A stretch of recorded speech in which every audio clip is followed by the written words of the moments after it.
ఒకసారి నిజం చెప్పండి, మీ ఫ్రిడ్జ్ కూడా ఇలానే ఉందా? బయట కిచెన్ ఎంత క్లీన్గా ఉన్నా ఫ్రిడ్జ్ డోర్ ఓపెన్ చేస్తే మాత్రం అసలు నిజం బయటపడుతుంది. ఈరోజు నేను ఒక 10 మినిట్స్లో క్లీన్ చేసేస్తాను అని ఫ్రిడ్జ్ ఓపెన్ చేశాను, కానీ చూస్తుంటే నా డే మొత్తం దీనికే సరిపోతుంది. అసలు ఫ్రిడ్జ్ క్లీన్ చేయడం అంటే పెద్ద ప్రాజెక్ట్ అవుతుందని నాకు ముందే తెలుసుంటే నేను అసలు డోరే ఓపెన్ చేసేదాన్ని కాదు. ఎందుకు ఇలా మాట్లాడుతున్నానంటే మా పిల్లలకి ఎగ్జామ్స్, సో వాళ్ళతో పాటు చదువుకుంటూ కూర్చునేసరికి అసలు టైమే తెలియట్లేదు. అండ్ వీక్లీ వన్స్ ఒకసారి క్లీన్ చేస్తాను. ఇప్పుడైతే 2 వీక్స్ అయిపోయింది కాబట్టి ఇంత ఘోరంగా ఉంది అసలు. అందుకే మొత్తం అన్నీ తీసేసి బాగా తోమేసి పెట్టుకోవాలని నేను ఫిక్స్ అయిపోయాను.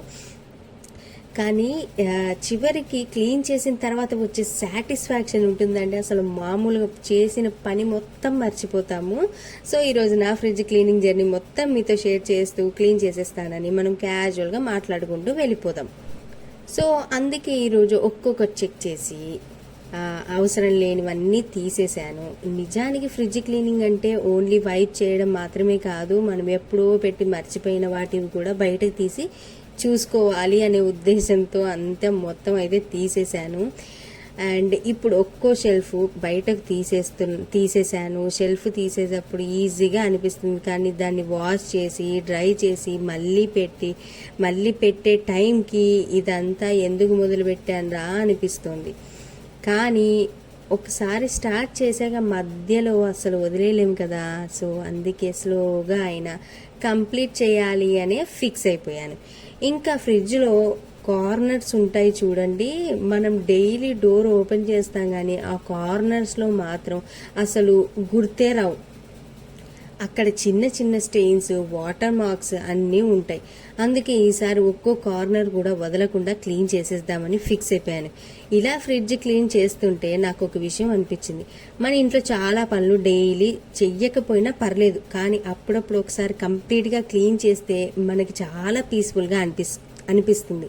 ఎస్పెషల్లీ ఫ్రిడ్జ్ క్లీనింగ్ చేసిన తర్వాత ఫుడ్ ఐటమ్స్ కూడా నీట్గా అరేంజ్ చేసుకోవచ్చు. అంటే ఏది ఎక్కడ ఉందో మనకి ఈజీగా తెలుస్తుంది. లేకపోతే మనం ఏదైనా ఐటెం కోసం ఫ్రిడ్జ్ మొత్తం వెతుకుతూ ఉంటాం, చివరికి అది మన కళ్ళ ముందే ఉంటుంది. ఇది నాకు మాత్రమే జరుగుతుందా లేక మీకు కూడా ఇలానే ఉంటుందా? ఇప్పుడు ఫ్రిడ్జ్ లోపల మొత్తం వైప్ చేస్తున్నాను. ఈ స్టేజ్లోనే నాకు అసలు క్లీనింగ్ చేసిన ఫీలింగ్ వస్తుంది.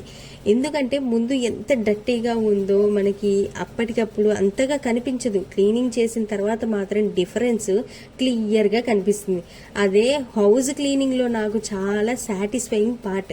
మనమే క్లీన్ చేసుకుంటాం, మనకే రిజల్ట్ చూస్తాం, మనమే హ్యాపీ అవుతాం. హౌస్ వైఫ్ లైఫ్లో చిన్న చిన్న థింగ్స్లోనే ఇలాంటి చాలా సాటిస్ఫాక్షన్ దొరుకుతుంది కదా.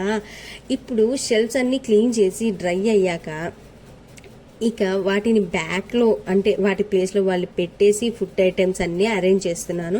ఎక్కువ నేనేమి అంటే మిగిలిపోయిన రెస్ట్ ఆఫ్ అంటే కూర, పప్పు ఇలాంటివి ఏవి నేను ఫ్రిడ్జ్లోకి రానియను.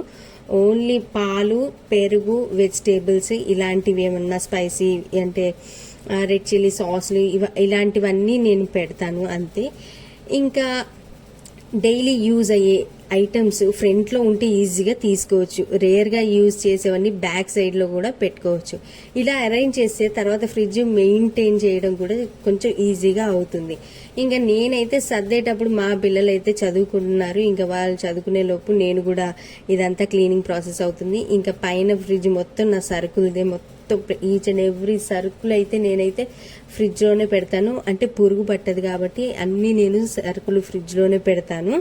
అంటే రవ్వలు, పప్పులు అన్నీ నేను ఫ్రిడ్జ్లోనే పెడతాను. అదేంటిదంటే మా అత్తయ్య గారు తెచ్చిన నెయ్యి ఇంట్లోనే తయారు చేస్తారు. సో నెయ్యి అన్నీ ఏవైతే ఇంపార్టెంట్ ఉంటాయో అవన్నీ నేనైతే ఫ్రిడ్జ్లో అయితే పెట్టేస్తాను. ఇక మొత్తానికైతే ఫ్రిడ్జ్ అయితే క్లీన్ అయిపోయింది.